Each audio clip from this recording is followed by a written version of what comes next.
খারাপ সময়টা হয়তো অতীত হয়ে যায়, কিন্তু মানুষের খারাপ ব্যবহারটা কখনো অতীত হয়ে যায় না।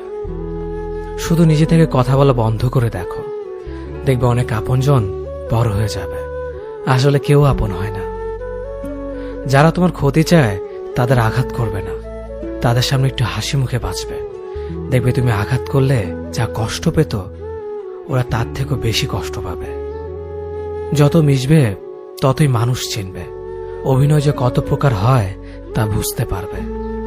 সবাইকে তোমার সত্যতা জানানোর দরকার নেই, যে যা ভাবে তা নিয়ে সমালোচনা করতে দাও। বেঈমান মানুষগুলো কখনো অপরিচিত মানুষ হয় না, খুব কাছের মানুষগুলোই বেঈমান হয়। পাতা ঝরার আগে পাতার রং বদলে যায়, আর মানুষ বদলানোর আগে কথা বলার ধরন বদলে যায়। মন কখনো ভাঙে না, যেটা ভাঙে সেটা হলো বিশ্বাস। কেউ যদি তোমার সাথে কথা বলা বন্ধ করে দেয়, তাহলে বুঝে নিও তোমার পিছনে তারা তোমার নিন্দা করা শুরু করে দিয়েছে। ভুল মানুষের কাছে প্রত্যাশা রাখি বলে আমরা দুঃখ পাই বেশি। আপনি যতই নরম মনের মানুষ হবেন, ততই আপনি অন্যদের কাছ থেকে ক্ষত বিক্ষত হবেন। মানুষ চেনা শুরু করলে এমনিতেই বন্ধুর সংখ্যা কমে যাবে, এটাই বাস্তব। স্ত্রী চেনা যায় স্বামীর দারিদ্রতায়, স্বামীকে চেনা যায় স্ত্রীর অসুস্থতায়।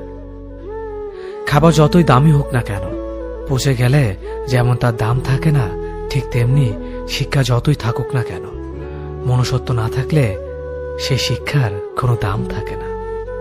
3টি কথা মনে রাখবেন: যে তোমাকে সাহায্য করে তাকে কখনো ভুলে যেও না, যে তোমাকে ভালোবাসে তাকে কখনো ঘৃণা করো না, যে তোমাকে বিশ্বাস করে তাকে কখনো ঠকিও না।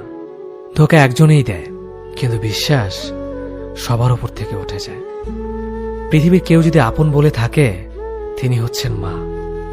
যে ধোঁকা দেয় সে চালাক হতে পারে, তবে যে ধোঁকা খায় সে বোকা নয়, সে বিশ্বাসী। কাউকে যদি ভালোবাসতে হয় তাহলে হৃদয় থেকে ভালোবাসুন। নিজের স্বার্থের জন্য তার কাছে ভালোবাসার অভিনয় করবেন না। আপনার অভিনয় হয়তো একটি মানুষের জীবনটাই পুরো এলোমেলো করে দিতে পারে। মানুষ চিনতে শুধু মন নয়, সঠিক পরিস্থিতি দরকার হয়। তুমি যখন বিপদে পড়বে, দেখবে রক্তের সম্পর্কের মানুষগুলোই সবার আগে দূরে চলে যায়। সমস্যা কখনো এড়িয়ে যেতে নেই, বরং সমস্যা এলে তার মুখোমুখি দাঁড়াতে হয়। মনে রেখো, সমস্যাবিহীন সাফল্য কোনো আনন্দ নেই, সব সমস্যার সমাধান আছে। গরিব হোক বা ভিখারি, তাদের সাথে কখনো খারাপ আচরণ করবেন না, কারণ গরিব হতে